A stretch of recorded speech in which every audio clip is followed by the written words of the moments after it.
Hi అండి. ఈరోజు ఒక మంచి స్టోరీ అయితే మీకు చెప్తున్నాను. ఒక ఊర్లో తండ్రి కొడుకు మీద కేసు పెట్టాడండి. ఆ కేసు ఏమిటంటే తనకి నెల నెల డబ్బులు ఇవ్వటం లేదని కేసు పెట్టాడు. అప్పుడు జడ్జి గారు అడిగారు కొడుకుని, ఏమయ్యా తండ్రికి డబ్బులు ఎందుకు నెల నెల ఇవ్వటం లేదని. అప్పుడు కొడుకు చెప్తున్నాడు, అయ్యా మా తండ్రి గారు ప్రభుత్వ ఉద్యోగి, నెల నెల మంచిగా పెన్షన్ వస్తుంది అని చెప్పారు. అప్పుడు జడ్జి గారు అడిగారు తండ్రిని, ఏమయ్యా నీకు మంచిగా పెన్షన్ వస్తుంది కదా అనేసి. అప్పుడు తండ్రి చెప్తున్నాడు, లేదయ్యా నాకు పెన్షన్ మంచిగా వస్తుంది, నాకు డబ్బుకైతే లోటు లేదు, కానీ మా కొడుకు నెల నెల వచ్చి మాకు ఒక్క 100 రూపాయలు వచ్చి స్వయంగా ఇస్తే మాతో గడిపిన ఆ సమయం మాకు చాలు అని చెప్పాడండి, కళ్ళలో నీళ్లు పెట్టుకొని.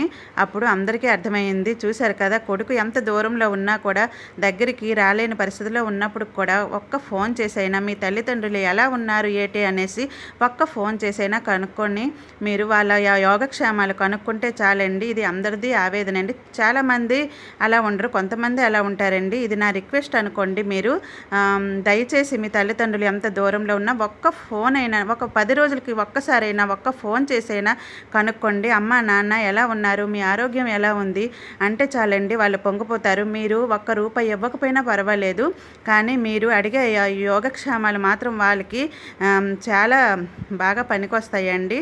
వీడియో కనుక నచ్చినట్లయితే లైక్ చేయండి.